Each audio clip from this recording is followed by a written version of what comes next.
Hello, अस्सलाम वालेकुम। क्या हाल चाल है? उम्मीद करती हूँ आप लोग साथ खैरियत से होंगे और खुशबाश होंगे और आपका बतूल की दुनिया में खुशामदीद। तो जी एक नई वीडियो के साथ मैं फिर हाजिर हूँ और जी आपका रिस्पांस मुझे बहुत अच्छा मिल रहा है, तो आगे भी आप लोग मुझे इसी तरह प्यार और मोहब्बत देती रहेगा और मेरे चैनल को ज़रूर सब्सक्राइब करेगा और लाइक करेगा और मेरी वीडियोस को शेयर करें। और अगर आपको मेरी वीडियोस पसंद आती हैं तो सब्सक्राइब करके और बेल आइकन का बटन ज़रूर प्रेस कीजिएगा ताकि मेरी हर नई आने वाली वीडियो को आपको पता चल जाए। अच्छा जी, तो हम लोग निकले हुए थे कहाँ? ये टाइम है सुबह के 6:30 बजे का और संडे का दिन है और हम लोग जा रहे हैं। आप लोग रास्ता देख कर थोड़ा पहचान गए होंगे, हम जा रहे हैं हाईवे की साइड। तो जी हाँ, हम जा रहे थे वादी हुसैन कब्रिस्तान के जो टूल प्लाजा से थोड़ा सा आगे है और यह है सुपर हाईवे। और कब्रिस्तान जा रहे थे हम, काफ़ी दिनों बाद जा रहे थे, 2 महीने बाद हम लोग, तकरीबन 2 महीने, सवा 2 महीने बाद कब्रिस्तान जा रहे थे क्योंकि अय्याम अज़ा आए हुए थे। तो अय्याम अज़ा में कब्रिस्तान नहीं जा पाते, तो इस वजह से और इसी दौरान बहुत ज़्यादा बारिशें हुई थी। तो ज़ाहिर-सी बात है ये दूर का एरिया है और कब्रिस्तान है, तो वहाँ पर जो है घास और जंगली पौधे वगैरह उग आए थे और अय्याम अज़ा में कब्रिस्तान जाना मुश्किल हो जाता है, काफ़ी लोग नहीं जा पाते रेगुलरली। तो उन्होंने जो इंतज़ामिया थी वो भी उसको साफ़ करने में उनको दिक्कत हो रही थी, तो उन्होंने ऐलान किया था कि आप लोग आएँ, अपने प्यारों की कब्रों को खुद जितना हो सके साफ़ करें और उसके अलावा दूसरों में सफाई मुहिम का उन्होंने चलाया हुआ था। हर संडे को वो चलाते हैं। तो जी हम लोग फिर कब्रिस्तान पहुंच गए थे। अच्छा, हम काफ़ी चीज़ें लेकर गए थे लेकिन आगे जाके आपको बताऊंगी कि हमारे साथ हुआ क्या। तो ये अब आप देखें, ये इतना प्यारा कब्रिस्तान है, यानी इस कब्रिस्तान को देखकर ना कब्रिस्तान वाली वो वाली फीलिंग नहीं आती, डर और खौफ नहीं आता। सबसे बड़ी बात देखें, कब्रिस्तान में बीच बीच में आपको सीट्स नजर आएंगे और एक तो इसकी वाइब्स इतनी अच्छी है कि आप एंटर होते हो तो सबसे पहले आपको अलम नजर आता है और ये इसकी निशानी है कि दूर से भी कोई सुपर हाईवे से गुजर रहा होता है तो उसे पता चल जाता है, अच्छा ये अलम आ गया तो अब वादी हुसैन कब्रिस्तान आ गया। और उसके बाद ये एक और अलम आता है। यहाँ पर बहुत से उल्मा हैं, बहुत शायर हैं, बहुत मशहूर शख्सियत भी यहाँ पर मदफन हुई हुई हैं। और दूसरी बात, यहाँ पर बहुत से शौदा की कब्रें हैं। तो इन्होंने अलग अलग ब्लॉक्स बनाए हुए हैं, हर ब्लॉक को किसी शहीद के या किसी इमाम के इनके नामों से मंसूब कर दिया है और नंबरिंग कर दी है आपकी कब्रों पर, आपके उनकी कब्रों पर, ताकि आपको याद रहे कि किस कब्र का क्या नंबर है और आप वहाँ पर आराम से पहुँच सकें। अच्छा जी, तो ये कब्रिस्तान बहुत बड़ा है। अभी आप देख लेंगे हम मुस्तकिल चल ही रहे हैं, चल यानी बहुत बड़ा है, लेकिन और इतनी तेज़ी से ये बढ़ता चला ही जा रहा है, इतनी फुल हो गया है कि अब बाउंड्री लाइन के बहुत करीब पहुंच चुका है। यानी पता नहीं आने वाले लोग, जैसे मैं, मेरी ख्वाहिश है कि मैं मरूं तो यहाँ दफन हूँ, अगर कराची में हूँ तो पता नहीं, वैसे ज़िंदगी और मौत का कुछ पता नहीं, क्या पता अगली वीडियो में ही ना हो। तो जी पता नहीं आगे क्या ज़िंदगी है कि हमें ये कब्रिस्तान में दफन होना नसीब होगा या नहीं होगा, क्योंकि इतनी जल्दी जितना तेज़ी से ये बढ़ रहा है।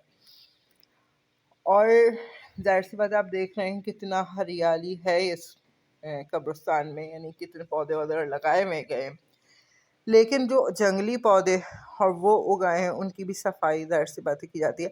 अच्छा, ये वो है जो अभी बिल्कुल न्यू कब्रें बनी हैं, तो ये तो काफ़ी हद तक जो है ना साफ़ है और इंतज़ामिया इसको रख भी साफ़ रही है काफ़ी हद तक। ये वो हैं कब्रें जो अभी इनको 1 साल या ऐसे ही हुआ होगा, लेकिन अभी इनकी वैसे पक्की कब्र नहीं बनी गई, क्योंकि वो एक इनका पूरा सेटअप होता है कि इतने महीने वो पीछे वाली बना रहे हैं फिर बनाएंगे, पूरा इनका इंतज़ाम होता है। यानी काम तो खैर मुस्तकिल चलता ही रहता है इधर, लेकिन जितनी तेज़ी से कब्रें बढ़ती जा रही हैं, बनती जा रही हैं, तो ज़ाहिर सी बात है नंबर आने में टाइम लगता है।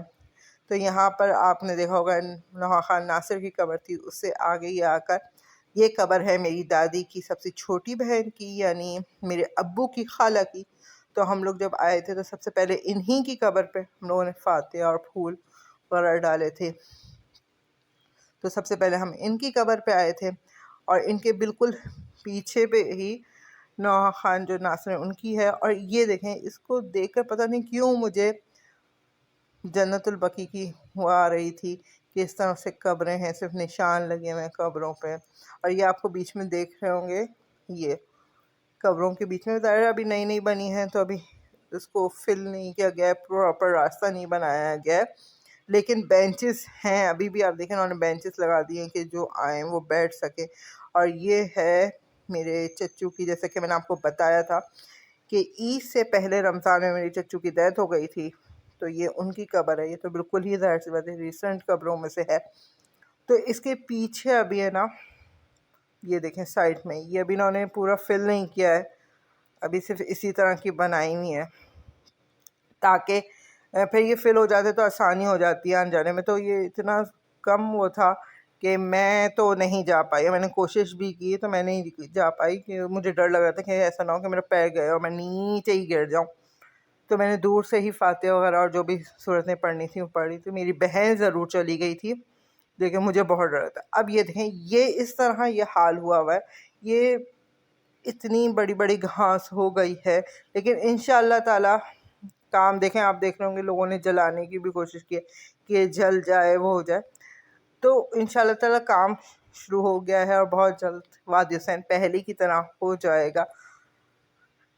और काफ़ी टीम्स आई हुई थी जो सफाइयाँ कर रही थी और काम कर रही थी। अच्छा, अब जो है ना, हम जा रहे थे, मेरी जैसे मैंने आपको पहले भी बताया कि मेरी चाचू की बेटी का, हम उसकी कब्र पर जा रहे थे। तो मुझे ना इतना, क्योंकि हम पहले आते थे तो उसी की कब्र पे जाते थे, और फिर उसके बाद मेरी एक कज़न है उनकी कब्र पे, फिर अम्मी की कब्र पे जाते थे। तो मुझे अंदाज़ा नहीं था जब हम अब आए, क्योंकि मैं और मेरी बहन तो फर्स्ट टाइम ही आए थे चच्चू की कब्र पे। तो हम जब वहाँ गए और मूमल जो मेरी कज़न है उसकी कब्र पे आने में हमें इतनी चलना पड़ा, तो मुझे तो रास्ते ही समझ में नहीं आया। मैंने कहा अल्लाह, इतना, यानी फिर अंदाज़ा हुआ कि वाकई में कितना दूर हो गया है। नहीं, पहले ये था कि कब्रें फिर भी बहुत करीब थी, अब इतना बढ़ गया, इतना बढ़ गया है कि चच्चू की कब्र काफ़ी आगे जाके है और फिर मूमल की है। और ये देखें आप, ये मूमल की कब्र है। मूमल की कब्र तो अल्लाह का शुक्र है बहुत सही थी, क्योंकि हमने बंदा भी रखा हुआ है काम, वो जो इसकी सफाई वफाई करता रहे। लेकिन आस पड़ोस की जैसे ये कब्र है, इसका बहुत बुरा हाल था। तो हम लोगों ने कोशिश की कि हम लोग जितना हो सके इन लोगों की कब्रों में से ये जितनी भी घास है ये निकाल सकें। तो अब हैंड ये हुआ था, हम लोग जो सीज़र होती है घास काटने की, वो मेरे चाचू के पास है, और वो हमने निकाल के भी रखी थी चाचू ने, लेकिन हम जब आ रहे थे तो वो हम भूल गए और बार बार अफसोस कर रहे थे कि काश हम लेकर आए इधर। मैंने भी, हम लोग भी कोशिश कर रहे थे कि किसी तरह निकाल लें, लेकिन इसमें मामला ये हो रहा था कि इसमें थे छोटे छोटे कांटे। तो वो जो है ना, कांटे आपके चुभ रहे थे, लग रहे थे, बहुत ज़्यादा हाथों में ज़ख्म पड़ रहे थे। तो जितनी कोशिश हम कर सकते थे हमने की हमने की।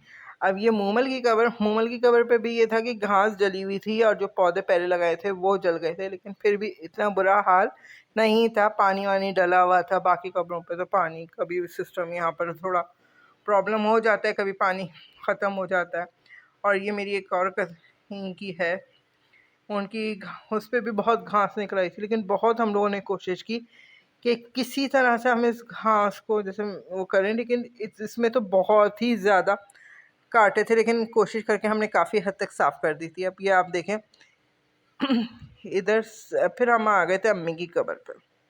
पीछे मैंने एक क्लिप लिया था कि एक फैमिली थी, वो अपनी कब्रों को किस तरह साफ़ कर रही थी, वो पूरे इंतज़ाम के साथ आई हुई थी। लेकिन मैंने कहा अच्छा नहीं लगता ना कि आप उनकी वीडियो बनाने खड़े हो जाओ जब तक आप इजाज़त नहीं लो।